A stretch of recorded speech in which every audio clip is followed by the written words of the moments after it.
I'd like to call the Tuesday, August 15th, 2023 Papillion City Council meeting to order. Ms. Barada, would you please take the roll? Sunday. Mumgard. Gaines. Glover. Fanslaw. Klug. Stubbe.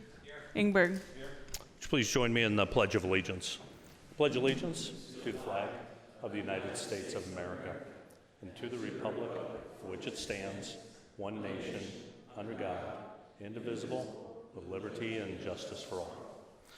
Thank you. And do we have an affidavit of publication on file? We do. And a current copy of the Open Meetings Act is posted in the back of the council chambers. We have a special presentation tonight, oath of office for city attorney. I'd like to invite Nicole Hutter-Nelson up. You already voted on this a while ago, and she starts in just a few days or within the week, and so I thought this would be the appropriate time to do the swearing in. But just real quick before we do the swearing in, kind of a reminder for the public. She has 18 years of experience practicing law. She most recently was the agency legal counsel for the Nebraska State Patrol, and she was there since 2018. At the State Patrol, she supervised a team of attorneys and paralegals working on criminal, civil, administrative, regulatory, tribal, federal, property, contracts, and employment law.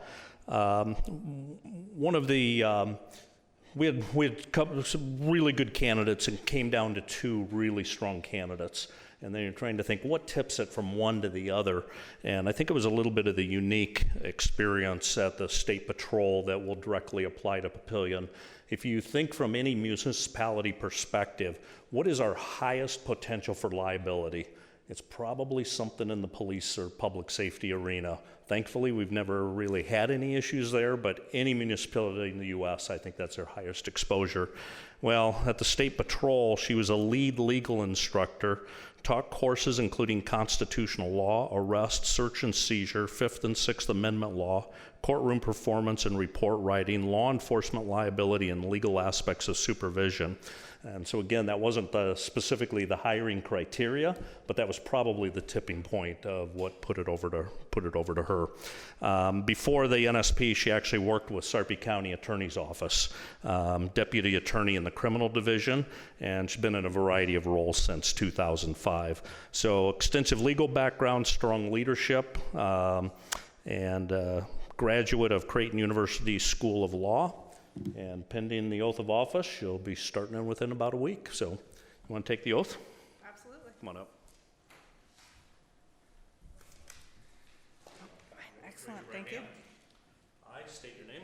I, Nicole Hutter, Do solemnly swear do solemnly swear that I will support the Constitution of the United States that I will support the Constitution of the United and States the Constitution of the State of Nebraska and the Constitution of the State of Nebraska against all enemies, against all enemies, foreign and domestic, foreign and domestic, that I will bear true faith that I will bear true faith and allegiance to the same, and allegiance to the same, that I take this obligation freely that I take this obligation freely and without mental reservation and without mental reservation or for purpose of evasion, or for purpose of evasion, and that I will faithfully and impartially and that I will faithfully and impartially perform the duties of city attorney perform the duties of city attorney according to law according to law and to the best of my ability. and to the best of my ability. And I do further swear And I do further swear that I do not advocate, that I do not advocate, nor am I a member of, nor am I a member of, any political party or organization any political party or organization that advocates the overthrow that advocates the overthrow of the government of the United States of the government of the United States or of this state or of this state by force or violence, by force or violence, and that during such time and that during such time as I am in this position, as I am in this position, I will not advocate I will not advocate nor become a member of nor become a member of any political party or organization any political party or organization that advocates the overthrow that advocates the overthrow of the government of the United States of the government of the United States or of this state or of this state by force or violence. by force or So help violence. me God. So help me God. Congratulations. Thank you so much. Want to share anything? Introduce family?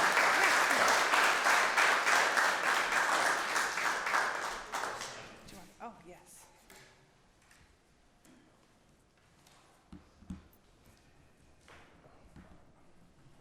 Feel free to share. Thank you all for this opportunity. I'm excited to join the Papillion community. I very much was attracted to the notion of a place that feels like home. And when I say community, I mean that, and I know what that means to you all, and I'm excited to begin supporting that and helping you in whatever ways I can.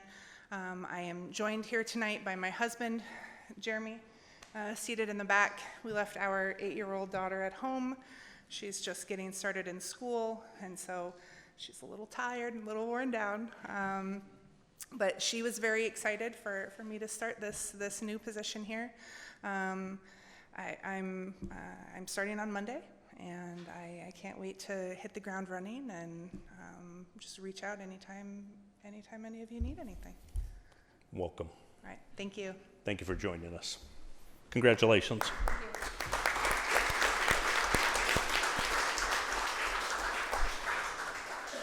Ms. Powers, Administrator's Report, please. Thank you. Welcome, Nicole.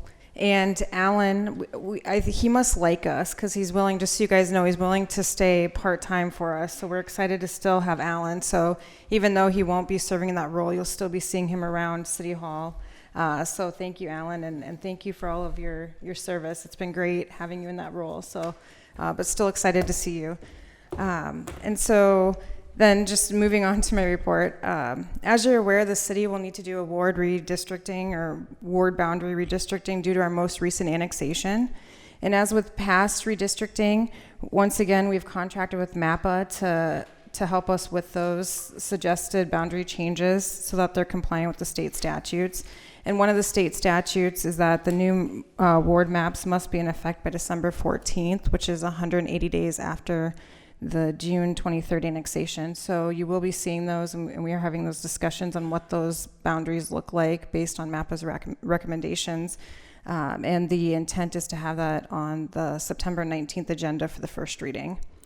And then thank you to the police officers and the city employees who participated in the National Night Out on August 1st. It was a fun community event where the kids were able to meet with the police officers while enjoying a hydrant party and food trucks. And luckily the rain held out, so it turned out to be a great night. And August 1st was also the Nebraska Game and Park Commission's community night, community fishing night at Halleck Park. And so there was another strong community showing there. And the city is very thankful for our partnership with Games and Parks. They're a great organization through the state. And then the Papillion City Hall was the featured stop on the Open Omaha tour, which was held August 5th and 6th. So thank you to all the city employees who helped give tours during those 2 days. And thank you, Mark, for leading the city employees through that. Also, a big thank you to Ben Justman from the Sarpy County Museum and representing the Papillion Area Historical Society for giving tours. He gave great tours during that, so we're grateful for that. And also thank you to several of the Mayor's Youth Council who came and helped out as well. We always love seeing you guys, so thank you for coming to that. The event was a big success. With most of the visitors that came to City Hall were Papillion residents, so it's great that we were able to show them and give them tours of their City Hall. And we're looking at applying again next year and hopefully getting other Papillion stops as part of that. So it was a great thing. And then just a couple of quick reminders. There will be a public safety committee meeting September 5th, which is prior to the next city council meeting. And also City Hall will be closed on Monday, September 4th in observation of Labor Day. So hopefully you guys get some family time and rest during that holiday. And then finally, just a quick note, I will be out of town the rest of this week. I'll be in Western Nebraska for Leadership Nebraska. So I may be slow at responding, but I'll eventually respond, so know that I'm not ignoring you. And there's always Mark as well. You can reach out to Mark, who also this week has his UNO Certified Public Managers class. So we're here, we're available. We just may not be as prompt as we normally are. So that's all I have. Thank you. Thank you. So if it's urgent, call me. Yeah, there you go. Do we have a motion to approve the consent agenda? Motion by Councilman Klug. Second by Councilman Gaines. Any proponents or opponents? Council discussion? Please vote.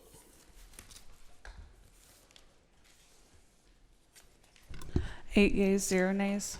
Motion approved. Item D1, Ordinance 2004, an ordinance to approve the fiscal year 2023-24 budget. Is there a council member that will introduce? Introduced by Councilman Ingberg. Item D2, Ordinance 2006, an ordinance to amend Papillion Municipal Code, Chapter 69 regarding salaries. Is there a council member that will introduce? Introduced by Councilman Glover. D3, Ordinance 2007, an ordinance to establish the 2023-2024 salary ranges for management and exempt positions. Is there a councilman will introduce? Introduced by Councilman Stubbe. Thank you. Item E1, Ordinance 2003, an ordinance to approve an amendment to the fiscal year 2022-2023 budget. It's a public hearing. I'll open it. This is related to annexation. Do we have any proponents or opponents? Seeing none, I'll close the public hearing. Item F1, Resolution R230130, a resolution to approve a final plat for the property legally described as a tract of land located in the west half of the northwest quarter of Section 2, Township 13 North, Range 11 east of the 6 p.m., Sarpy County, Nebraska, generally located on the southeast corner of South 156th Street and Schramm Road. The applicant is R&R Realty Group. It's R&R Commerce Park South, Phase 4. Is there a motion to approve Resolution R230130? Motion by Councilman Fanslow. Second by Councilman Stubbe. Proponents? Sat back down. Welcome. I'm sorry, Pat Sullivan. I thought this might have been public hearing and wasn't paying attention to third reading. I represent the developer and the SID in this, as well as the next item, which is the amendment to our subdivision agreement. I'm here for any questions, but this is so straightforward that I don't even think Councilman Mumgard will have a question. Thank you. Mr. Mumgard. You are tempting me, but no. Any other proponents or opponents? Council discussion. Mr. Stubbe. Yeah, so if he's not going to do it, I'm going to go ahead and do it. So Pat, obviously the R&R has been successful as far as the development out there. I'm just kind of curious, just for public information with regard to occupancy that exists at the existing the buildings out there, if they're doing well. Mike Homa, who's a representative for the developer, could probably answer that for you. Mike. We've got a shorter agenda and a lot of people are curious, so if you want to take some time for a commercial, feel free to. All right. Yeah, I'll never pass that up. Mike Homa, 18881 West Dodge Road, Omaha, Nebraska. Mr. Stubbe, to your question, currently we have about 30% of the first warehouse building leased and soon to be occupied. We have a lot of activity on the balance of that building, have a couple leases out that would take it to about 70%. And then we have a second warehouse building at Commerce Park South that we have a lease on for the entire building. Till those things are signed, you just never know, but they're progressing very well. So our plans with the success of the area, the infrastructure that's in place is to start another building this fall yet, 286,000 square feet, and a new product that we've not done in our company. We're going to build a taller clear height building of 36 feet. All of our others have been 32 feet, and have a lot of great interest in our properties and the warehouses, and we feel fortunate and are going to continue to build as long as there's demand. Thank you very much. Appreciate it. Any other council discussion? Please vote.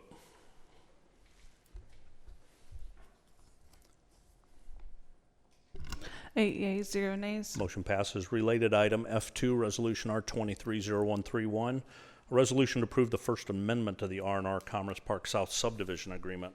Motion to approve Resolution R230131. Motion by Councilman Stubbe. Second by Councilman Glover. Any proponents or opponents? Council discussion? Please vote.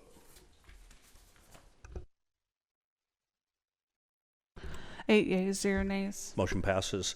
F3, Resolution R230133. It's a public hearing and a vote. A resolution to approve the First Amendment to West Cornhusker Plaza Mixed-Use Development Agreement. It's a public hearing. I'll open it. Proponents? Welcome. Again, Pat Sullivan. Good evening, Mayor and Council. This is just making a little adjustments to update, as well as allow a use that a potential user wants to come in that under previous zoning wasn't there. So I'll answer any questions, but it's just kind of a cleanup. Thank you. Any other proponents or opponents? Welcome. State your name and address for the record. Mike Riggle, 312 Sea Pines Drive, Cotwood. I live on the southwest corner of Beaufort Drive and Sea Pines Drive. I'm approximately 300 feet from the proposed collision center. I can see it from my backyard. I've been a resident of Papillion for 30 years. I'm a former Marine. I have a degree in geology and environmental science from UNO.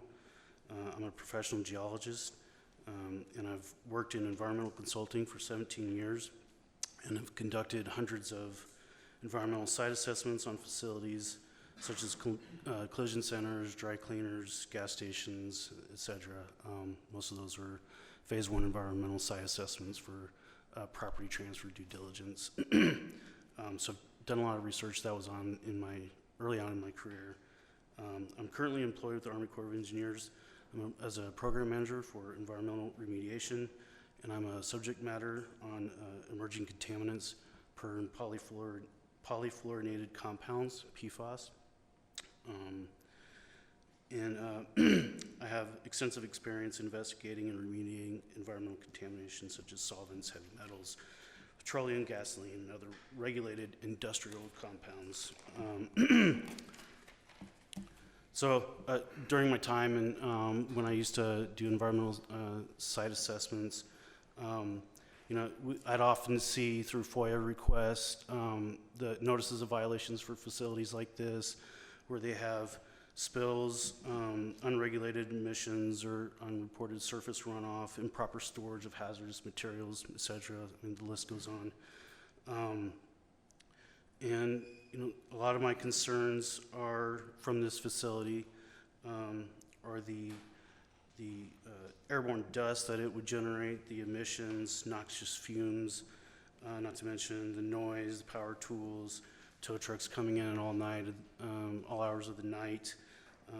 Traffic is unavoidable everywhere anyways, no matter what you put there, but the trash and the potential health concerns.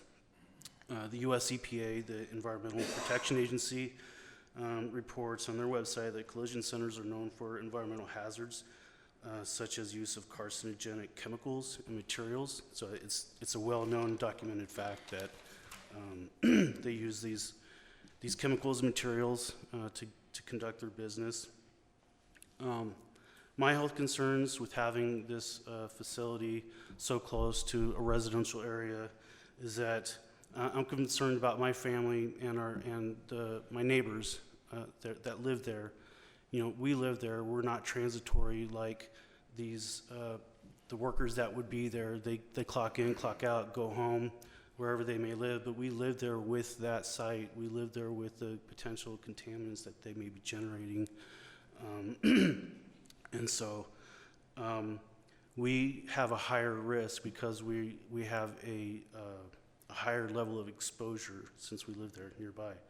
And then on top of that, personally, I've been diagnosed with bronchiectasis. It's a scarring of the lung tissue, which puts me at higher risk when I'm exposed to chemicals that can affect the respiratory system. It's undocumented how I got that, or it's unknown how I got that. It's assumed that it's part of my former service in the Marines. But, the last meeting that we had on this subject with planning was the proponent indicated that they would have closed roll-up doors and that they would keep them closed during hours of operation. But that's not the case. We have Brakes Plus and Discount Tires across the street from us, and their roll-up doors are always open. We can hear our power tools going off all the time. I can't even sit on the back deck without hearing power tools, going off, or like someone answer the dang phone. I can hear it like it's my own phone going off. So it's very loud there. So yes, they may have roll-up doors, but they're not going to comply. And then, not to mention, the tow trucks coming in at all hours of the night. And so I guess to conclude, Papillion is well known for a safe and happy place to raise a family. It's been voted #1 in several different medias. My wife and I'm originally from Papillion. I lived in California for a while, and I convinced my wife to move to Papillion, and I even showed her, like, hey, look, it's been rated #1. It's awesome. It's amazing. And I hope that you guys understand that I think the reason that Papillion has been voted #1 is because they put the residents first, and that includes keeping zoning restricted to protect residents nearby. I think that it's great to have business come in from other states. I think they're coming from Texas. I think that's great, but I think it's important to protect our residents and to not amend this zoning. I think that a collision center should be within a zoned industrial area, because that helps separate them from the public and residences. And that's all I have. I hope that you are able to understand that the residents that live nearby are concerned with it. Appreciate it. Thank you. Do we have any other opponents? Welcome. If you'd state your name and address for the record. I am Rachel Vargas Beinecke. My address is 1310 Beaufort Drive. We'll be the second house away from where this site is planned development. And we are neighbors with Mike. Our concern are a lot of the health concerns that can come from a result of all the fumes and all the pollutants that can come from this type of company. We're not opposed to bringing in the company and bringing work to Papillion. It's just too close to residential. There's also a new daycare that's being put in just down the hill behind Viridian Bank. We have a lot of young families in that area, a lot of children. We just don't think it's the right place to have it. The neighbor that's closest to this development, she's a nurse at the VA hospital. She's being able to sleep at night. Mike's health, my husband's health, he's still recovering from complications from COVID. So we're just really concerned with the overall health of our area. We're also concerned with the property values of our homes, if they're gonna go down because less people are gonna be wanting to live so close. We're just asking that the city consider having it in a different place, or if the company would be willing to move to a different place. It's just too close to the residential areas for us. Thank you. Thank you. Any other opponents? Seeing none. Mr. Sullivan, go ahead, welcome. If you state your name and address for the record. Brett Flory, Cross Architects, 1255 West 15th Street, Plano, Texas, Suite 125. I am the architect that does most of Caliber's work across the country for like the last 10 years. And I just wanted to tell you a little bit about Caliber and what they are doing to be Just to clarify real quick, because I called people up fast, so I think I confused proponents and opponents. I said opponents, but you're actually a proponent, right? I'm a proponent. Okay, yeah. Thank you. Yeah. So Caliber Collision considers themselves a neighborhood use. And most of these, I would say, maybe half of these that we do all over the country, they're close to neighborhoods or right next to neighborhoods.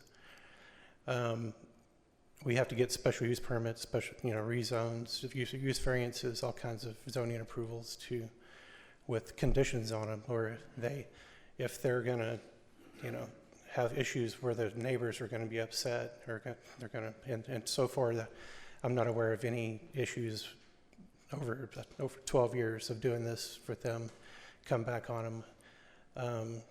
They take it very serious about how they operate, and they consider themselves a neighborhood service. But basically, they have over 25,000 employees, over 1,600 locations, and they're the world's largest collision repair company. They work with all the major insurance companies, and so they have to run a first-class, clean, well-organized, organization that meets all the federal, state, and local requirements and codes. It's highly regulated. They actually hire a company to help them stay in compliance called G&G EnviroSafe. And we've provided information that you may have seen it in your packet, I'm not sure, and we've also have some stuff we can show you if you want. But basically, they are the industry leader in this field. It's not your average collision repair center where they're, it looks like a junkyard. They're actually, that's not the way they operate. All work is done inside the building. They spend the extra money to install air conditioning in the shop. So the doors will stay down unless they're pulling cars in and out. So I understand the neighbor's concern about having the brake shop. I mean, we went out there and looked at it. All the doors are open. They probably don't have air conditioning in the shop, but that's why Caliber spends the money to put air conditioning in the shop. Another reason they do that is because so they can hire the best employees around. Their painters make over $100,000 a year. They try to buy all their parts locally. They give back to the community. In this location, they're actually only the second location in the whole country that they've proposed to put this paint booth in. It's called a Seiko zero emissions paint booth. It costs twice as much as their typical paint booth.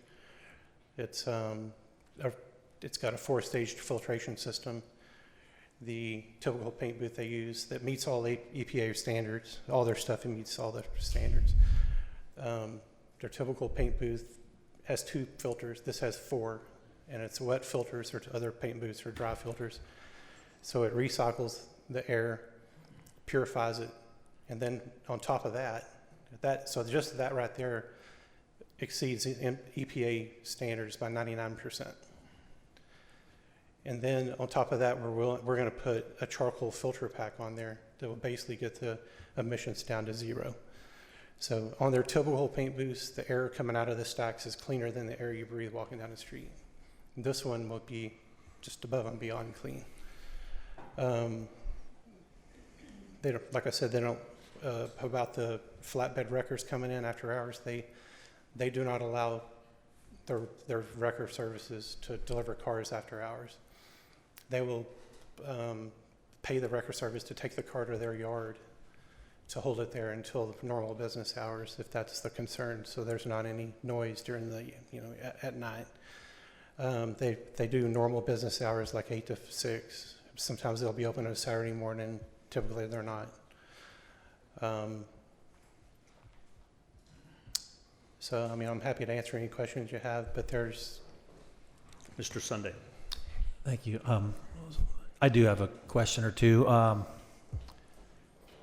Knowing that we have these zoning requirements in place for a reason, and we do have concerned citizens expressing, I think, legitimate concerns, what need does your business or the people you're working for have that would require us to change our zoning as opposed to just going to a more industrial area away from residential houses? Yeah. Well, Caliber does not open a store unless an insurance company tells them that's where they want them to be. So the insurance company has identified this area that they want a location there. And they really, truly try to install their shops close to their customers. Their whole corporate slogan is called Restoring the Rhythm of Your Life. And if you have a car accident, it kind of messes things up for a while. You got to get and so that's why they want to be close to their customers. Can you understand why I would reply to that that's 100%. not really a pressing reason? That's not a pressing need? The zoning ordinance allows automotive repair. And so we're asking for an amendment to allow collision repair. And this location will be cleaner and it's because Caliber doesn't work on engines. They don't do any mechanical repair. All they do pretty much is replace body parts, and they don't even do very little Bondo, very little. They have dustless, the vacuum assist sanders, so their shops are very clean.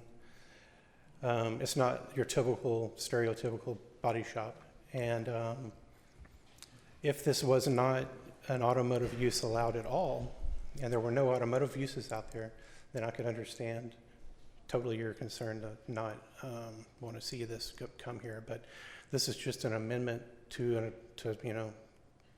really a use that's going to be less of a hazard than the brake shop or the other automotive use out there. But How is that a less of a hazard? They're not using those paints with the vapors and that the gentleman described, are they? well, I doubt they have any kind of vacuum or any kind of control over their brake dust, which is more of a hazard than what we're proposing to install a system that eliminates emissions. And so this is the second location in the country that Caliber is willing to do this because they want to be here in your community. The other one's close to the Capitol in Washington, D.C. And so that's kind of the investment they're willing to put in to try to go above and beyond to make this location work for the neighbors and for the city. How does this elimination work? You said eliminate emissions. Well, how does that work? I'm not sure if you got the packet, but I provided the information for the Seiko Zero booth that shows all the testing. And so they have the standard paint booths typically use dry filters, and they use 2 of them, 2-stage filtration. And that meets all the requirements for the federal, state, and local across the country, because every single paint booth in the country has to have a state air quality permit. So every single body shop you see, it meets those requirements, unless they fall out of compliance at some time. But this one here has 4 filters, and they're wet, so they recycle the air, and then on top of that, we are putting a carbon filter on it to catch anything that comes out even after that. So we're trying to catch the 1% with the carbon filter, and Caliber this will be the only second shop out of 1,600 plus that has a carbon filter on it. Now, if the doors are left open, that's Well, the paint booth's contained, okay. so that if the doors are open, the paint booth shuts off automatically. That's code. That's a state requirement. You can't paint with a paint booth door open. It won't even function. Yeah. So there's an interlock in there, so the whole thing shuts down if the door's open. But of course, the building's fully sprinkled. The paint booth's protected with a sprinkler system. It's a first-class, top-of-the-line setup. Mr. Ingberg. Since this is a public hearing for a vote, I had a question for Mr. Gibbons just to clarify. This is already part of the mixed-use agreement mixed use that the council's already approved. They're just simply asking for permitted use. Is that correct? The underlying zoning right now is mixed use, and the permitted uses that were established during that district back in 2007 excluded the body repair services. So at this time, their request is to add that use classification. Right. But we're not changing the zoning. No, the same MU zoning, it would still be in place. Mr. Fanslow. I have a few questions. Travis, I'll ask Travis if that's fine. Can you explain the mixed-use development agreement and how it works and what the base zoning is, and where this use is allowed within our jurisdiction, what zoning districts? I'm going to hold you 1 second because I think it's probably a question for council discussion. Okay. I just want to, if there's any other questions for the gentleman at the podium. You said you brought information to show us. Yes, it's in the packet, but we could also have some renderings kind of showing. I think it'd be good personally for the public to be able to see what you're proposing. Absolutely. And I have one question. You said this is the second facility in the country to use the extra filter to use this paint booth. So how long have those been in the industry, and why don't you use them all the time? I'm curious. Well, this is new technology. I mean, Okay. this company's been around for a few years. Okay. They just started. They're based in Italy, and they're just started kind of coming into the U.S. like 4 or 5 years ago. Okay. But it's ETL listed just like all of Caliber's paint booths. So it meets all requirements for Okay. federal, state. One other question I have, you said the hours are 8 to 6 occasionally on a Saturday. I don't know what occasionally on a Saturday means, but I'll just assume you're gonna be open sometime on a Saturday. What assurances do we have that at 6 o'clock, you've already said the doors are gonna be closed all the time, but doors are closed, employees go home, and you said a couple times that they agree not to accept automobiles. Is that after hours. After hours, so Yeah. that'd be after 6 o'clock.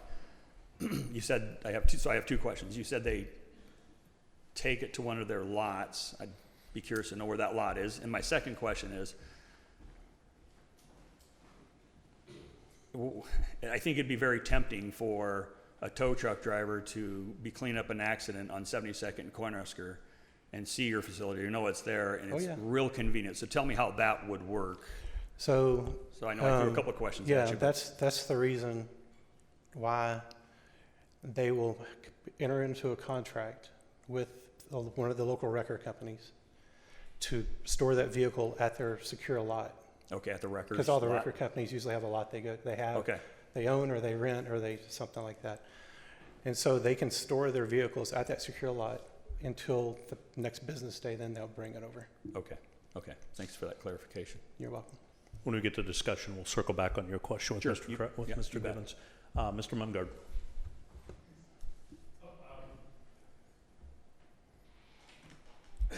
The opponent has indicated concern about unregulated fumes, specifically paint fumes, runoff, spills, etc. Now, I would join that concern, but you're telling us that your facility meets all the EPA standards. Yeah. If you're telling us the truth, it meets all the EPA standards, why, I'm trying to decide why I should be concerned about fumes, et cetera, leaving the facility. I'm Well- not sure what's going on there. Yes, that's a good question. And they should be concerned. I totally support their concern and understand why they're concerned and why they're here. So every body shop that gets constructed in this country, this day and age, is highly regulated. From federal, there's something called NESHAP, and then there's also the EPA, and then you have the state air quality too. So we're regulated 3 different ways. And, you know, body shops historically have a very bad reputation because they're not managed very well. Typically, the ones that aren't managed very well are owned by just a single individual, not a big company that has to meet certain requirements for their reputation. And so they're the ones that are not, you know, that's like just some individual's body shop could not maintain the paint booths, not, you know, take care of things. They might spray outside the booth, which is against the law. They might, you know, do something outside with a car and then spill something and not clean it up. One of the things I included in this packet was an OSHA spill kit, spill prevention plan that Caliber has to have in every shop and everybody's trained to use. So it's really, you know, there is no concern because I know, because I've done this a long time and with them and done a lot of these. And then with this paint booth being what it is, because typically they're standard booths, which meet all the EPA requirements, will put out a little bit of an emissions, but it's less than the air you're breathing walking down the street. And if it's maintained, you'll never even smell it. But if they don't maintain it, then, but this booth is just above and beyond. Well, okay, as I understand it, maybe I can get clarified, the existing zoning permits auto repair, which I take to be you repair the engine, you do the engine work, you do all that kind of stuff. But it doesn't permit body repair, and frankly, I've always considered the risk of spills, et cetera, to come more from, you know, the auto repair than the body repair. That Well, my experience is there's nothing other than That's paint. true. There's nothing going on in there that would, really lead to a lot of emissions. Tell me if I'm wrong on that. No, that is true. And then we've gone above and beyond, or Caliber has, to spend the extra money to put in this paint booth. That's the most efficient paint booth on the planet. So Okay, there. thank yeah. you. Mr. Stubbe. Thank you, Mayor.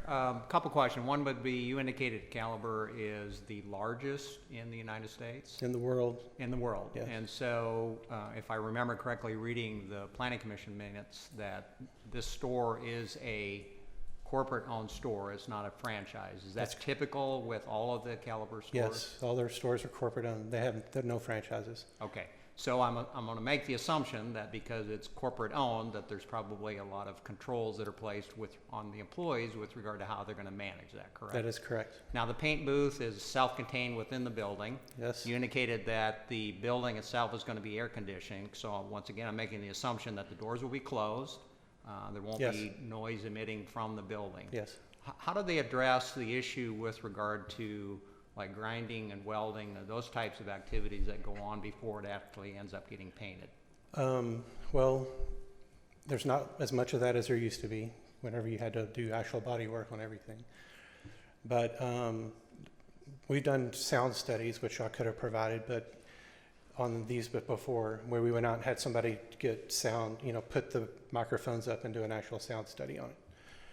And we found that the noise coming from the traffic, ambient noise coming from the traffic on the streets around the facility was louder than the noise coming from the building, as long as the doors were closed and they were working inside the building. So and as their policy, they have the air conditioner running, they want the doors closed unless and on this actual prototype, it has an internal drive lane inside the building. And so there's only like 4, 5, 6 doors on this building. The main doors are the 2 doors for the vehicles to pull in out of. I mean, a lot of the other prototypes we have pull in back out stalls like the brake store does. And that's harder to control because the people open the doors all day long. But this one, it's very controlled because there's only one way in and one way out. So that is true that the corporate store has a lot more control over their operations across the country. Okay. One thing that I guess I didn't hear from the public, I didn't see, but it shows in the kind of that plan view that there's 101 spaces for, I think it identifies as being storage parking. And that appears to be a lot of storage parking. What does that entail from the standpoint of if you're a citizen in that area, what do you expect to see in storage parking? So I'm not sure if there's that many behind the fence or not. There could be, but typically on this prototype, they would like to have between 80 to 100 spaces behind the fence. It's a solid opaque fence, so you won't see any damaged cars back there.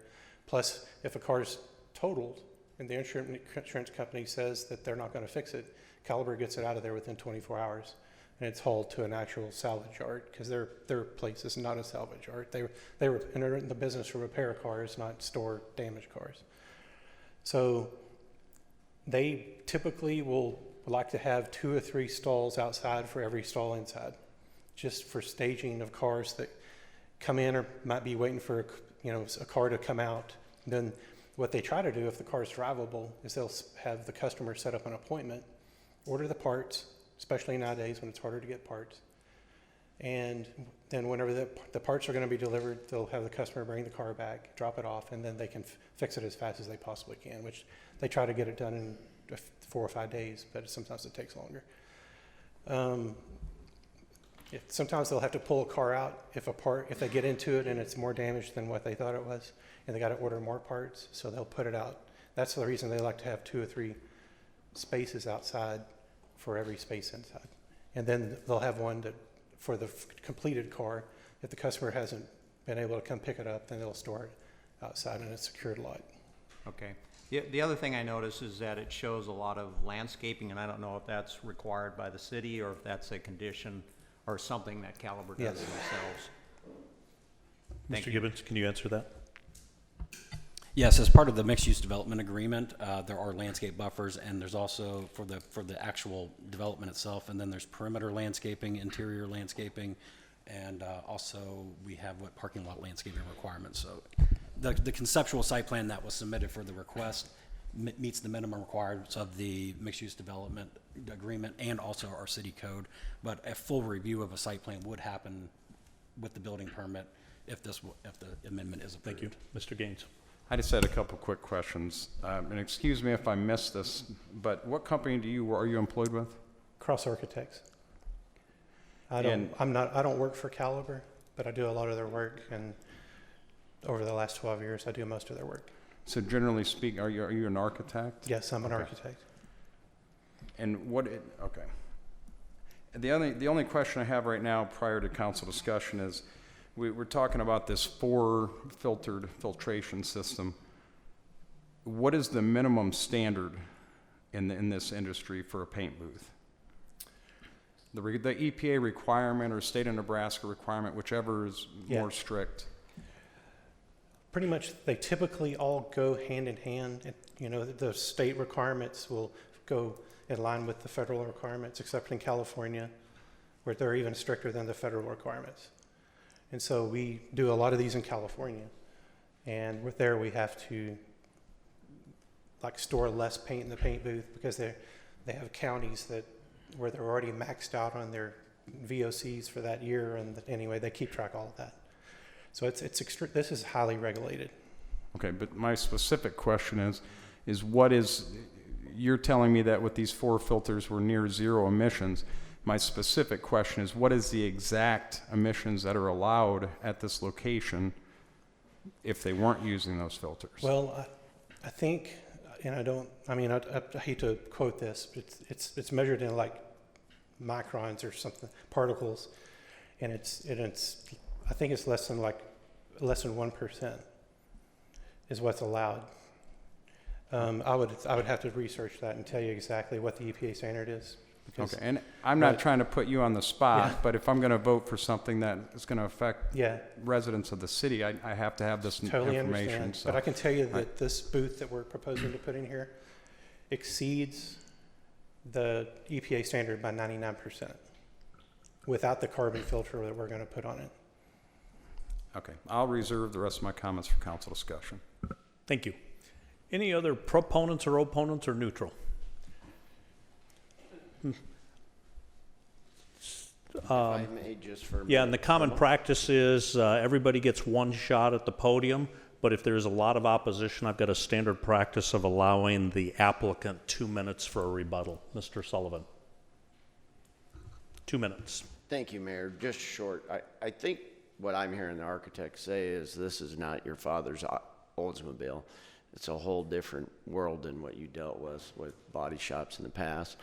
In addition to the fact that they've resolved the emission issues, and you alluded a little bit to this on the mixed-use agreement, but the mixed-use agreement has a lot of requirements, not just landscaping, but architectural features, and we even beefed up the fencing, if you will, to not be fencing, but actually like a parapet wall to go in there. So I think that from the internal standpoint, with your administration, you're going to get a very fine facility, and as it sounds like you're getting state-of-the-art, fine facility from appearance standpoint, as well as a state-of-the-art system to control the emissions that are our concern. In fact, he maybe ought to consider running an oxygen bar on top of this thing with how clean he's telling it is. So 1 minute. I think we've covered everything as far as what is necessary to protect the public in this process. Thank you very much. I'll close the public hearing. Do we have a motion to approve Resolution R230133? No. Public hearing is closed, sir. Do you have a motion? A council member may call you back up, but as far as the public hearing, it is closed.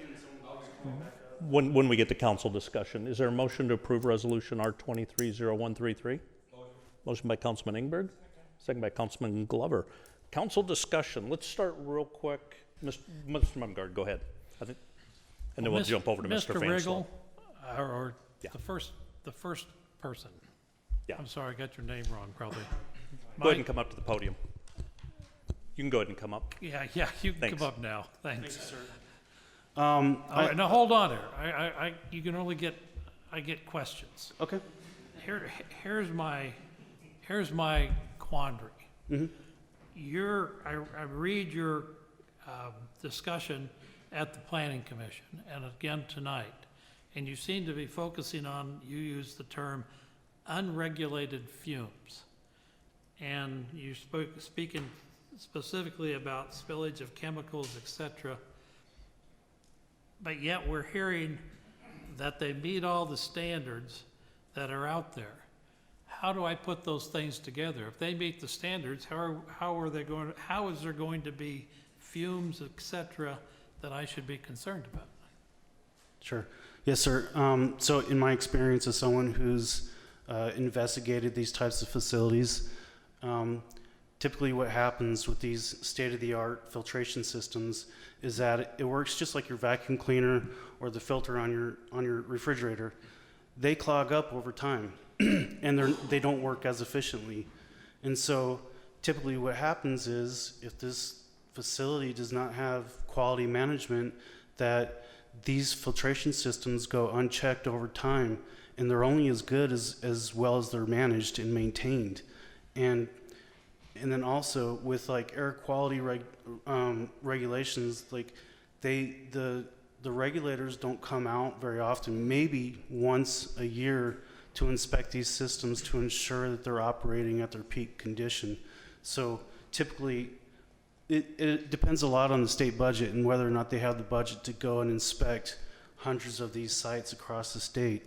It may or may not get picked up. They just have to prioritize the inspections with the budget that they have. And so typically what happens is that these filtration systems go unchecked, unmonitored for majority of the year.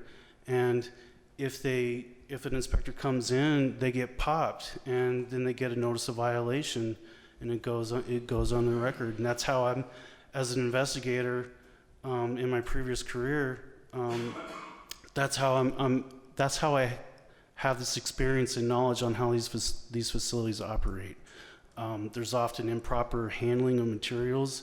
They don't get put away correctly, or they employ with good intent skilled laborers, but they don't always follow best management practices, and they cut corners.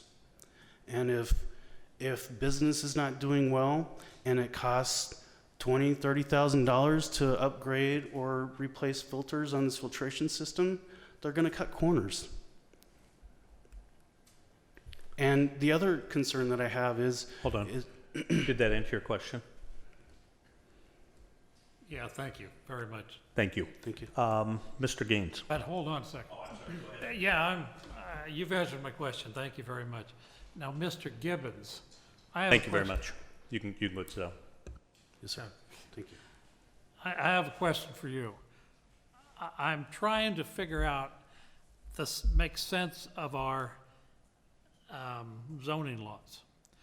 As I understand the discussion here, this area allows auto services such as oil change, engine repair, all those types of things. You don't need any special permit. We've already permitted that in this area. But we do not permit body repair without a special permit. And I don't see what the difference is. Why does our code draw a distinction? Thank you. You are correct. So body repair services is a separate use category in our use definitions. And that really is the repair, painting, refinishing of body, fenders of automobiles, trucks, motorcycles. And that includes body and fender shops and painting shops. And generally it's the painting shops and the paint booths that have always triggered a body services use classification. And again, the special use, if this was just to give you a brief history, it's mixed use zoning. The underlying zoning regulator is CC, which is community commercial. So in that zoning district, The body repair requires a special use permit. That's what this process is acting like right now. This amendment to the mixed use development agreement is acting as this SUP, which is it's a farther refined review by the city council and planning commission to see if this is a use is appropriate at this site. Okay, well, see, I work with the assumption that city ordinances have some rationale behind them. And I'm struggling with that rationale in this circumstance. And I'm looking at, okay, the special use permit process, I understand that, but what am I supposed to be looking for that would qualify this for a special use permit? I'll go back in my memory about 18 years when I was on the planning commission. I think one of the piece of the logic in the separate use category from old style auto repair is because the drivers used to drop the damaged vehicles there, and so there was a lot of concern about open storage. You had a broken car and kids getting access to them and playing around with bent metal. If I remember right, I think a lot of it came from that perspective, and I think that's now why a lot of times when we see auto repair, you see the gated, secure areas, and it's addressing that component. But if I remember right from my old planning commission, I think that was the reason. Thank you. Oh, you're I'll go welcome. with that. Mr. Gaines. So, Mr. Gibbons, I had a question for you also. In the mixed-use agreement, there's no mandate that this company uses anything more than what the mandated amount of filtration is. Is that correct? That would be correct. That would be up to city council to make that requirement if you so choose. Okay, so I guess I'll move on to just council discussion, but I was slightly troubled to have the auto repair place there just for aesthetic purposes. But I think the thing that troubled me, and it's in the planning commission's minutes also, is that we just turned down a crematorium because we didn't know the exact amount of emissions that were being emitted into the air. And if everybody recalls, I was a huge opponent of that. And I don't operate on company's word that they're going to do what's right.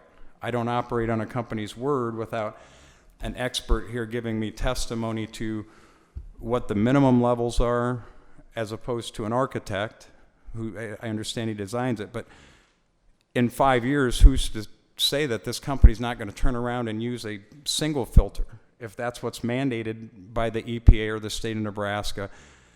You know, my second concern is that we talk about a spill prevention plan.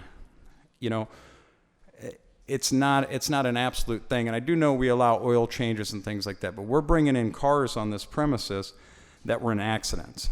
Gas tanks, oil tanks, antifreeze, they were ruptured. There's leaking fluids leaking into the community, and we're putting it 300 feet away from a residence. It's no different than the crematorium that we didn't allow to go, or that, you know, they withdrew, but it's just really no different. And while I support them coming into the community, we do have other areas that are further away from houses that I feel like this would be a better fit. And for those reasons, and numerous other reasons actually, but those are my main concerns that would stray me to vote against this. I'm going to vote against this. Mr. Fanslow. So I got a few questions for Mr. Gibbons.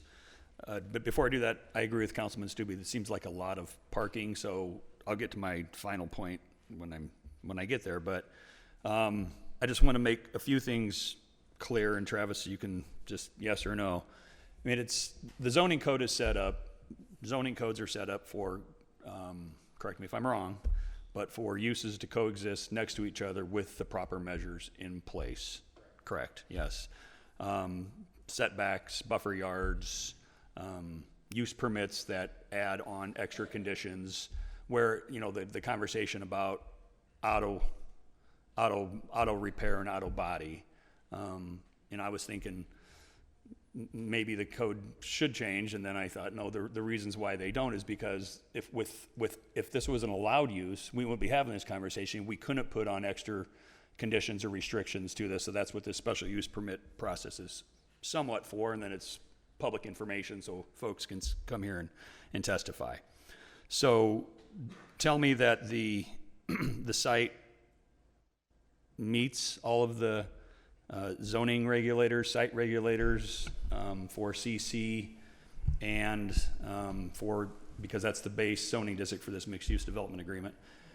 and that it meets all the site development regulars, buffer yards, adjacent to, when it's adjacent to residential, correct? Correct, Okay, yes. that's what I thought. Tell me about noise. Tell me about how your office would handle noise complaints from this use if it's approved, and how we would go about that, measuring it, trying to correct it. If it would be a continued problem, what would be our options to make sure it gets rectified? Noise control, we do have noise ordinance in place, and also that's based upon zoning and at the times of operation. So after operations, I'd have to pull up the actual, I don't have all of the code memorized, sorry. Just tell me generally. Generally for a commercial, I just pulled it up. After 10 p.m., you can't exceed 55 decibels. So from Which shouldn't be an issue here since they're going to close at 6. Correct. And from 7 a.m. to 10 p.m., they would be operating under the 70 decibel maximum. Okay. Any complaints from that point would go through either through the mayor's hotline or to city staff itself, to the building department under our code enforcement officer. And at that point, it would be investigated by the code enforcement officer. Okay. And going unrectified, if there were problems, what would be our options? At that point, the operations, if they were to be notified and following our procedures for notification and for correction to the applicant or to the operator, then we would be working with our law department on finding rectification of the problem. Okay. My last point is, I drive by this site all the time. It's not very far away from my house. And I drove by it on the weekend, and I drove by it on my way here today. Can you tell me with 100% certainty, or maybe the architect can, that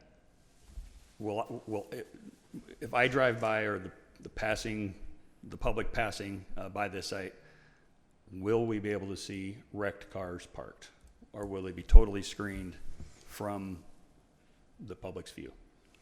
Because that to me is different than Right. cars waiting to get their engine worked on or their brakes worked on or an oil change because they're in proper working condition. Correct. But Any outside activity in the parking lot behind the building, whether it's a wrecked car or a car waiting in that situation, our code does require that it has to be obscured from the right of way and from passing vehicles. So that's why the staff made a recommendation that it be either a side obscuring fence, or in this case, it's a wall at this point, to provide that surrounding coverage from the right of way. And also there will be additional landscaping outside of that wall to provide as trees grow. But if they do violate that, start stacking cars on top of cars, that would be a violation that would again get our code enforcement involved as well. Okay, then my last question, has the site been, I mean, it's kind of probably hard to tell until it's built, and if it gets built and if it gets approved. Is there a certain place on this site that would better hide those cars from the public view? So, you know, if I'm on the southeast and looking to the northwest, if the grade is different and the fence, I can see over the fence, and if I can see wrecked cars on the northwest part of the site, but I couldn't see them on the southeast, is that something that we could I'm gonna tell you, I've processed enough of these to know and to hear about the EPA and the filtration and where they should be located and how they can be located. My biggest concern with this site is being able to see those wrecked cars from the public right away. So I'm hearing no, and if the site gets graded and the fence and the wall gets put up and I drive by and see wrecked cars, I'm just using this as an example, on the northwest side, are we going to be assured that they'll be moved, or we can be assured that they can be anywhere on the site and not viewed from the public right away? Correct. If in this situation, if this were approved, the applicant would submit a building permit. During that building permit review, we're going to ask for perspective views from the applicant, from the right of way, from each corner, because there is grade change on this site. Obviously, it'll change. If those perspective views show that there would be visibility into the back lot, they would need to either raise that wall or provide another item of more landscaping or berming or something in that nature to provide that obscurity. So here, they proposed a 6-foot fence so far with their conceptual site plan. The code allows them to go up to 8 foot as well. So if we need to move that up to 8 foot to provide that, they can do that. But we will review that during that time, yes. Oh, and have the option of making those changes to the plan? Yes. Okay. Yes. A couple points. I'm like Councilman Fanslow. I'm more concerned with the site visibility. I'm not so concerned about the fumes and all that, because I think that, from what I understand from the architect, it certainly seems like that will be addressed. The thing that those that would object to it, what you're asking me to assume is, you want me to deny this request on the assumption that they're not going to do the right thing.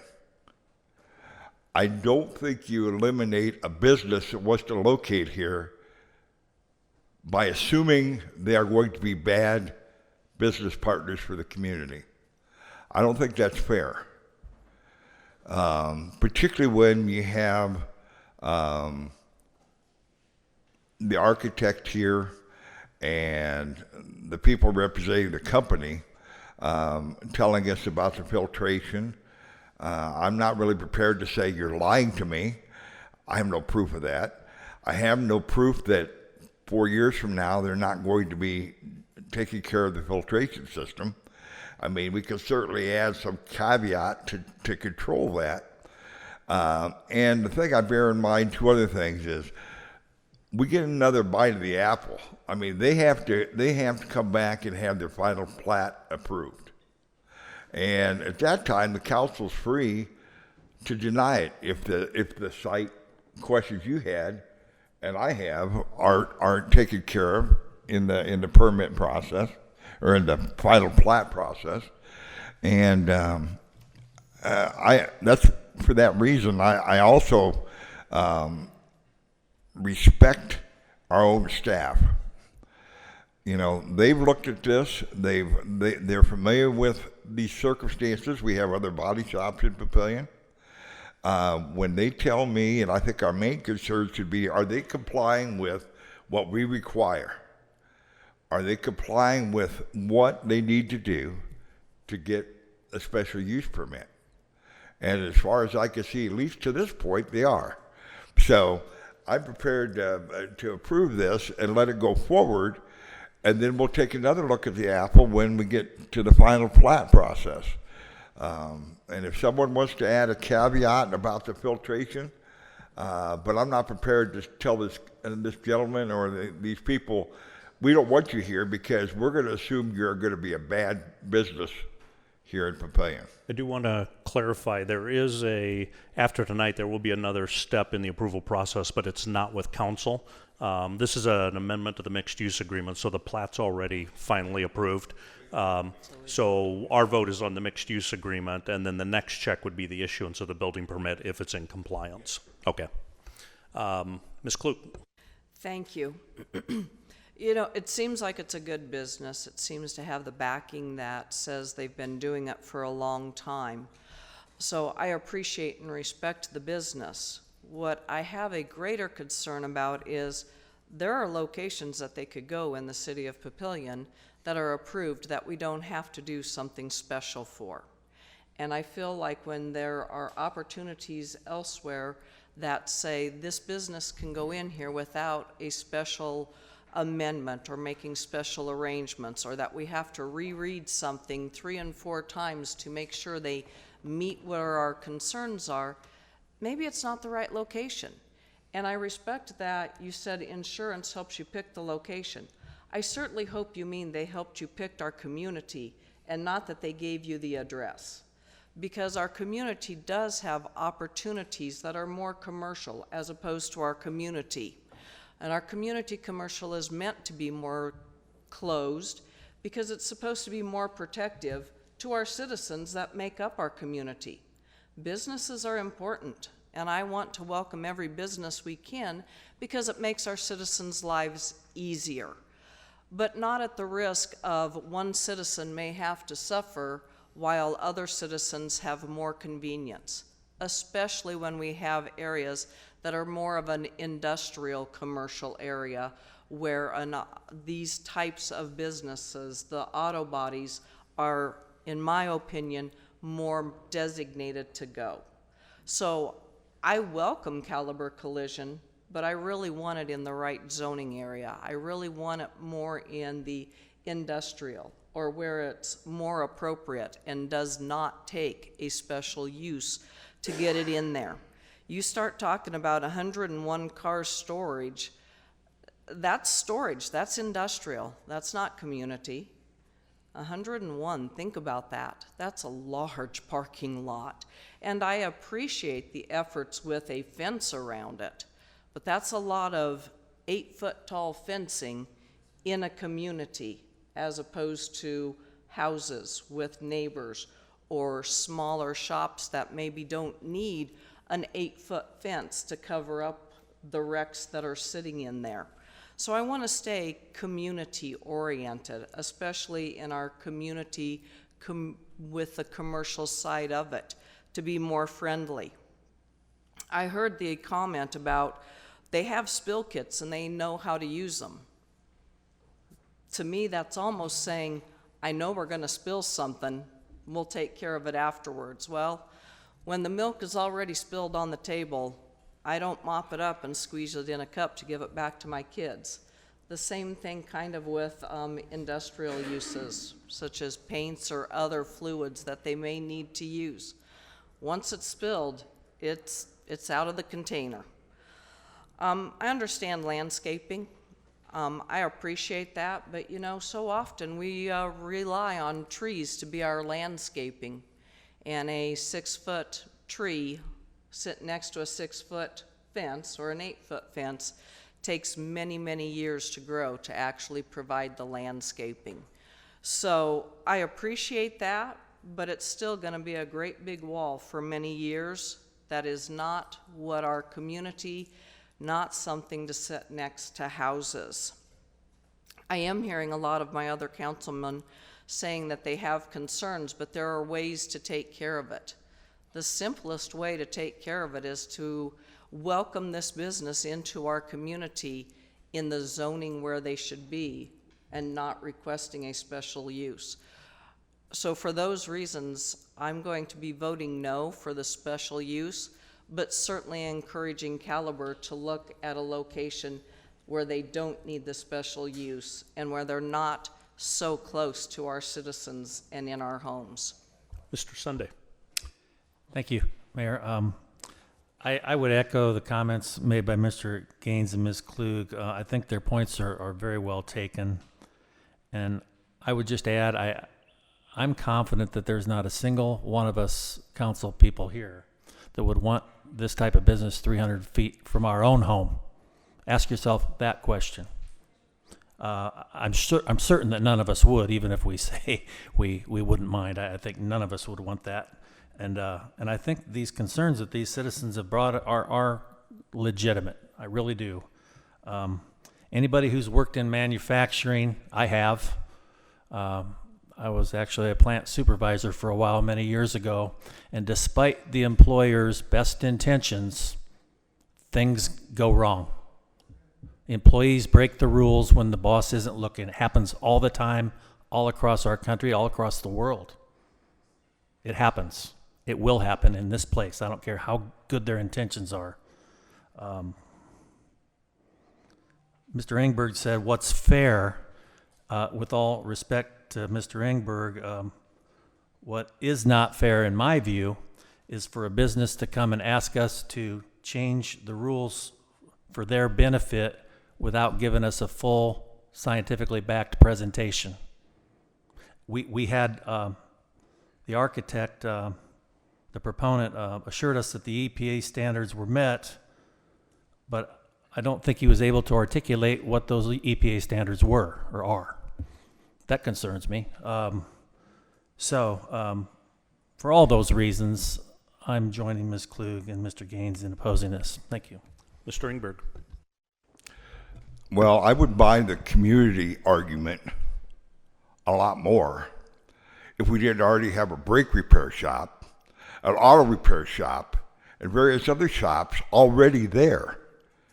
Now, to me, this is less risky to the public as far as appearance, as far as other concerns, the repair shops, brake shops, and everything else we have in that same exact area. So it's hard for me to wrap my head around that we can't have this here because it's not a community business.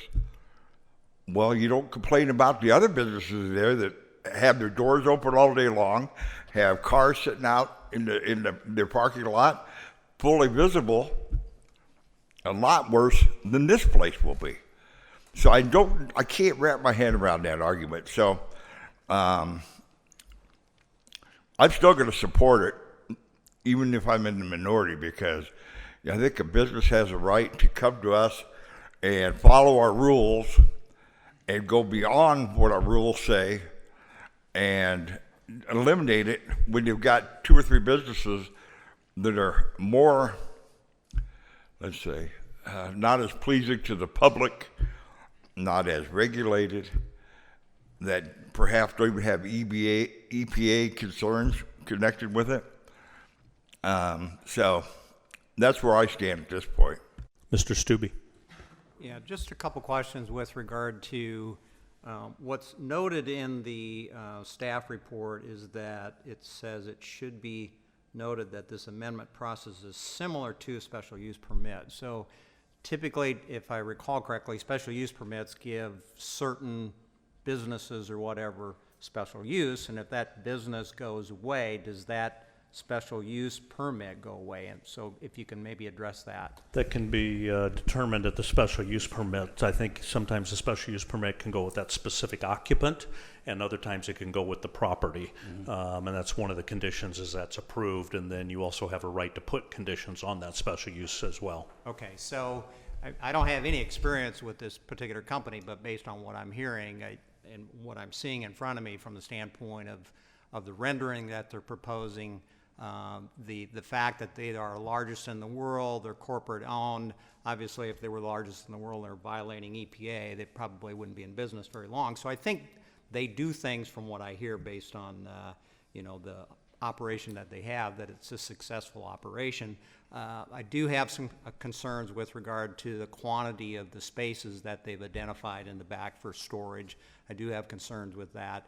I would say that, again, if you have a company that I think is a big company that's well run, if they decide that after 1 or 2 years, what happens with that? Do they sell it to another, and does that condition of approval, that if we give that from council, does that go with any future company that wants to buy that particular location? Unless there's an amendment by the council, what you're voting on is an amendment to the mixed use agreement. So this is a change to the mixed use as an allowable use. So yes, it would be able to continue unless there's something changed and a condition's put on there.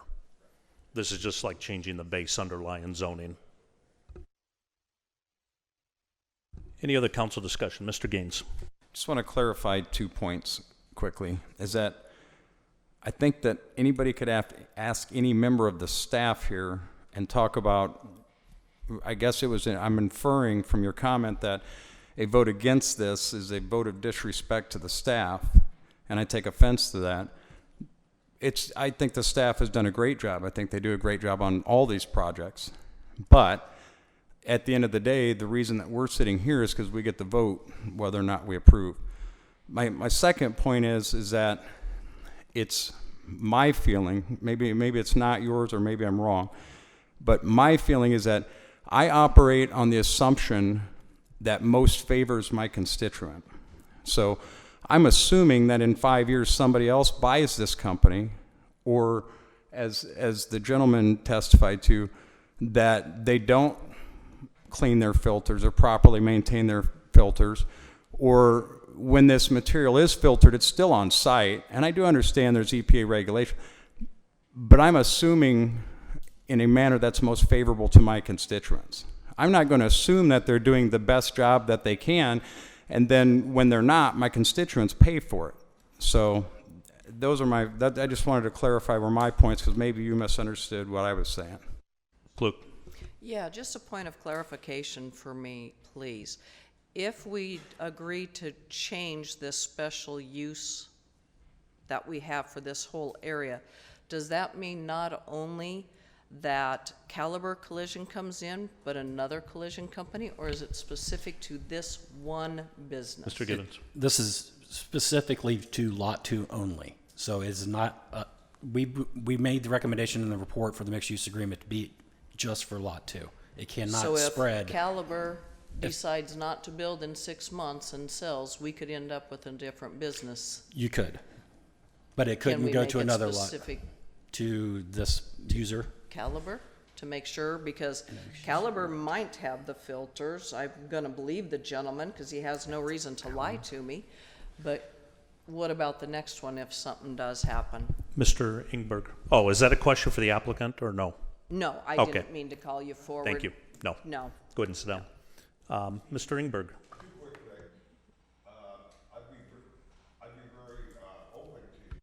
Make an amendment that the special use permit only applies as long as Caliber.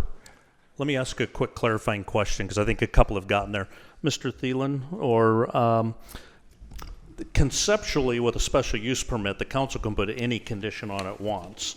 This in theory is like a special use permit, but we're actually dealing with the mixed use agreement. Can the council put conditions on like they would with special use?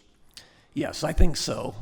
This is a proposed change to a contract, and we can add another change or two onto that as part of the motion if we want to approve it. You good with that too, Mr.? Okay. So I'm prepared. I interrupted you. Go ahead. No, I'm prepared to add that to this matter we're considering, to make it not transferable. In other words, it would apply to Caliber and the current owner and Lot 2. I'll make that amendment. But I also like to add one thing. Contrary to what Mr. Gaines just said, I resent the fact you imply that I don't make decisions in favor of my constituents. I do. I did hear a motion, but I'm just in case there's some discussion. Should we aggregate them if there's more, or handle them one at a time? Well, I think we have a motion that's on the floor already. We do have a motion, and we have a desire for an amendment. There can be a motion to amend to add that additional provision that you're talking about. So we have a motion to amend to add Caliber specific, and Mr. Stubbe, you seconded that. Any council discussion on that? Mr. Mumgard, on the motion to amend. Mr. Sunday. Mr. Engberg, would you be agreeable to accept a friendly amendment to your amendment that would limit the special use permit to a year, subject to review in a year by the city council, if things aren't going as promised?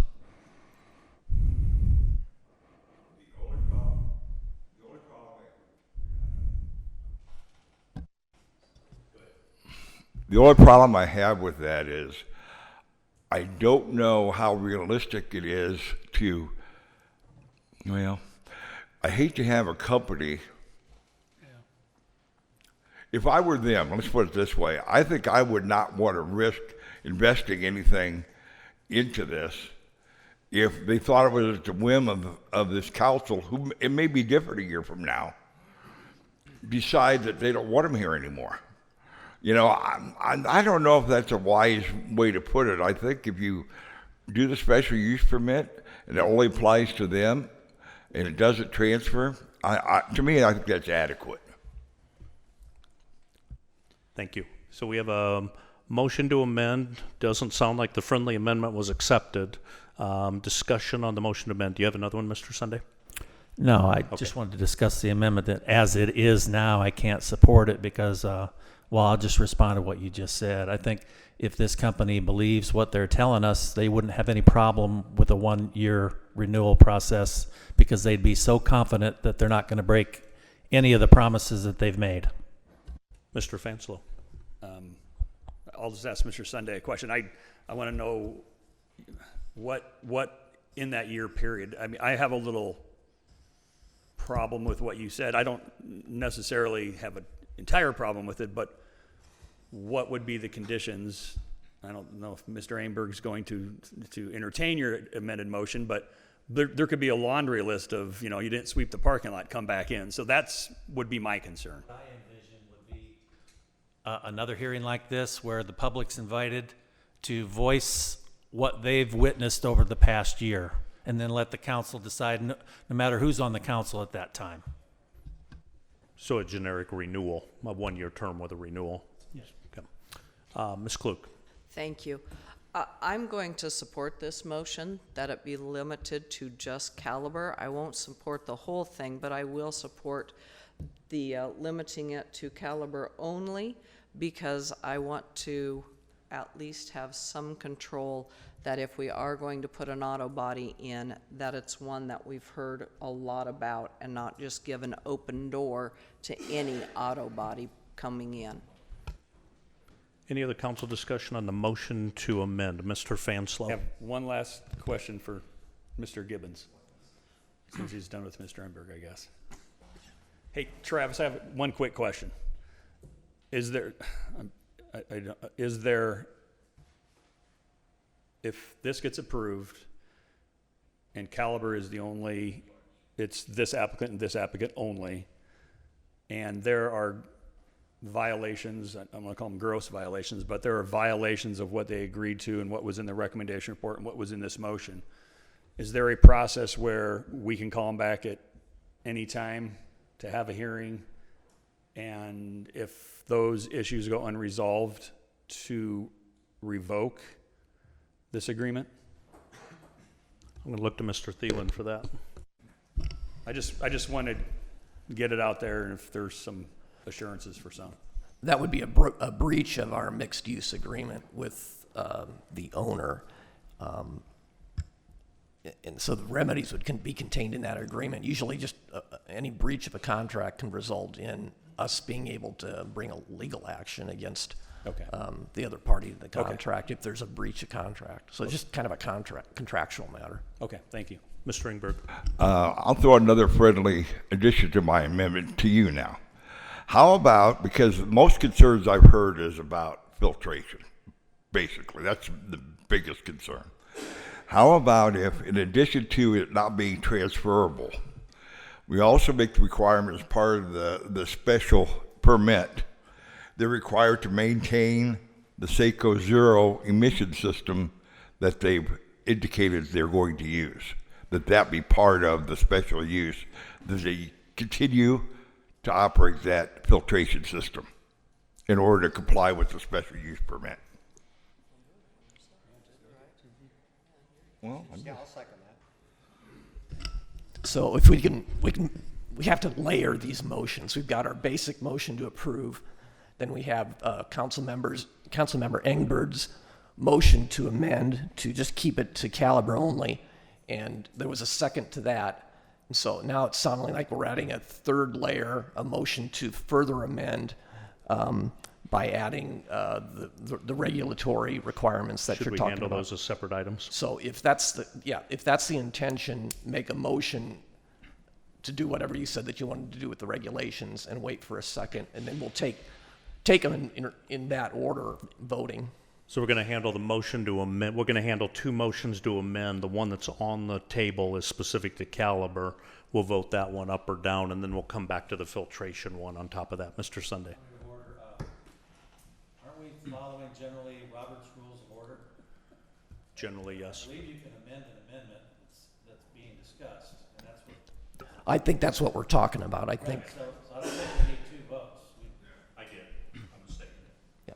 So if you want to make that motion to include the regulatory material, you can do that, and then we'll vote on that if it gets a second. Okay, I'll make the motion that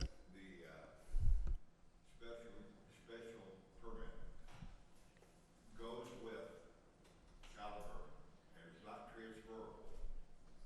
And in addition to that, a regulatory portion that requires Caliber during their term in business there, maintain the SACO zero filtration system okay with that process, Mr. Thielen? So I think you reiterated your first motion, and then you added the part about the zero emissions. So I would suggest, it sounds like that's a second motion to amend, so I would suggest, if there's a second to it, taking a vote on that zero emission part of it first. We'll take a piece at a time. So we've got, so the original, just to clarify what we're doing then, so we've got the original motion to amend, which was make it specific to caliber, and that had a second. Now there is a request to amend that to add the regulatory. So what's on the floor is the motion to amend, and I think that's where you were going, is for the caliber, and that's been seconded. So Mr. Stube seconded. So the discussion we're on then is specific to the amendment to add the filtration. Any council discussion on that, Mr. Gaines?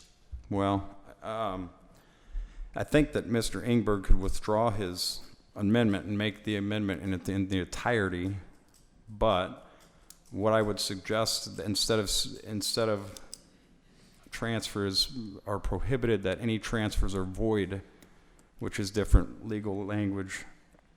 But I do think you can make it all at once if you withdraw it and have it reseconded, but. We've already got a motion on the floor, so we'll go ahead and deal with that one. So any other discussion? If not, what the vote is a motion to amend to add the regulatory component with the filtration. A yes vote would amend and add that requirement. Please vote. 8 yeas, 0 nays. So the motion is amended. So now we are back to the original motion that was amended, which is to add caliber. And that was seconded. So now what the discussion is, it's specific to caliber with the regulatory requirement as it was presented. Council discussion on the motion to amend. Please vote.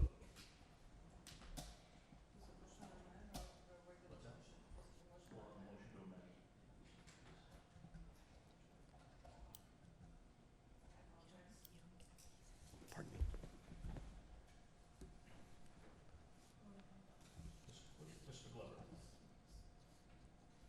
8 yeas, 0 nays. So now the motion is amended. So we're back to the original motion with the amendment of caliber and the regulatory item. Any other council discussion on the motion as amended? Please vote. 5 yeas, 3 nays by Sunday, Gaines, and Klug. Motion passes. Next is item F4, Resolution R230137, a resolution to approve an interlocal agreement for the transfer of opioid settlement proceeds to Sarpy County. Is there a motion to approve Resolution R230137? Motion by Councilman Klug. Second by Councilman Glover. Any proponents or opponents? Council discussion. Please vote.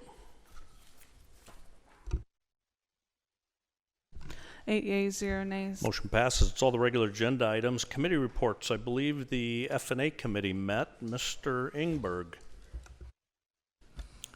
Thank you, Mayor. The F&A committee met tonight to, first of all, to review a proposal by MAPA on the reconfiguring of voting districts because we've had some annexation, and we looked at two different scenarios. And we ended up recommending that the council consider adopting scenario 1. However, I think the intention of the mayor and the rest is to provide it to the entire council. And for the year review, and you basically vote on either scenario 1 or 2. The second item we discussed was regarding the master fee schedule. Both in the water area and building cost, and also some changes at the landing. The landing was just a few tweaks. However, we are going to review some use of the shelters that are able to be reserved. About whether we have 2 blocks of time or 4 blocks of time and those kind of issues. We also recommended that go to the full council a change in facility fees, whether this construction north of the ridgeline or south of the ridgeline. Ultimately, north of the ridgeline will see a slight decrease. Those to the south would be a positive increase, primarily because south of the ridgeline is going to require building of new infrastructure, booster pumps, clear water areas, and those kinds of things. So that'll be coming to the council as well. Thank you very much. I think it's all the committees that have met. Any comments from the floor? Mr. Sullivan. Quickly, I just wanted to say it's been a pleasure working with Mr. Thielen. I don't know whether I'm going to be able to work with him again. I don't know why you didn't escape completely, but best of good fortune. Rarely do I say or hear this in the sentence that attorney and gentleman is in the same sentence, but he surely is. And it was great working with you. Thanks, Pat. It's been great working with you. And I'm not getting away too quickly, but I'm trying. Thanks for that. Appreciate it. Any other comments from the floor? Council comments. A couple things from the last couple of weeks. Again, thank you for Mr. Sersmas for arranging the Omaha by Design to show off the City Hall. I got a lot of good comments from that, so appreciate that. We've also had a couple of ribbon cuttings. Had one just today at the Papillion Taco Guy. It's really a unique story, and I think it says a lot of what we've been doing. That was a gentleman that had a desire to have a food truck. He was working, I think, corporate, had good benefit salary, wanted his own business, and he went and bought a food truck. And sounds like a great way to start a business. Sounds risky, and it was. He bought this food truck, and then shortly after that, I think it was a friend of his was aware of all the construction workers out at like Facebook or Google, one of those. And so it was a Papillion resident, bought the food truck. Next thing he knows, he's providing food service out at the job site for 1,000 workers. And his business kind of really took off, but only after about 6 months, COVID hit and the job site shut down. And it's like, what do you do? So he went and bought a hot dog cart, and what I think it was 2 or 3 years ago, periodically you'd see him down at the First Street Plaza. And that was his attempt at keeping it going. And I think it talked a little bit about because we have public spaces, because they were nice, all of a sudden you get that food cart there of a local Papillion guy who was in kind of a bad situation with the job site setting down. The community really took to it. He started selling his tacos. Pretty soon, a lot of Papillion people and businesses are inviting him to their events. So you start seeing the whole cycle of Papillion-based business. And then he's been out at the plaza for the last 2 summers. And in between, he started the truck back up, I think. And then somewhere in there, storm chasers called and said, we want your tacos out at the game. So this whole season, he's had a tent out at the storm chasers, building the setting. And then next thing we know is we had a vacant storefront downtown. They reached out to him and said, why don't you move in permanent? And so that ribbon cutting was today. So I think it just reiterates a lot of the environment that's being built, especially in the downtown area, and just how we see that. And a similar story was Sauce, who who was a Papillion resident, started selling salsa at our farmers market, and again, it just took off. And now is getting Best of Omaha awards, and they're in downtown Papillion with no seating. And then the smokehouse that just opened over at the Legion is a very similar story. So I think if you see these ribbon cuttings, to understand the stories, and I think it validates a lot of what's going on. And some of them, they don't necessarily fit nicely. We just had a zoning conversation. Some of them don't not fit nicely into the building they're going in, and it's an old building that's not fitted right for them, and they need signage that doesn't meet our requirements. Staff gets really creative working with these people to enable the businesses. So Mark and your staff, I just really want to thank you guys a lot, especially with the taco guy that fell into a number of those scenarios. So we got some really good people, so I just want to thank you for that. A couple of the reminders again, Saturday is Dog Day at the Bay. That's always popular. Final thing to shut down Papio Bay. Rec department has started a thing called Friday Night Bites at the Landing. So there's a food truck, beer garden, music, and games. The first one of those is this week on the 5th. Well, actually, yeah, it's this Friday, I think, if I remember right. And then there'll be one in September and one in October. And then at the end of August, kind of wrapping up the summer, the 55-plus club has a summer ending party as well. So a lot of activities going on. So I just want to thank the staff for all of that. And then just a reminder, we are closed on Labor Day on the 4th. Any other council comments? Is there a motion to adjourn? Motion by Councilman Glover, second by Councilman Gaines. Please vote. 8 yeas, 0 nays. We are adjourned. And reminder, a couple of council members, we do have a quick meeting afterwards.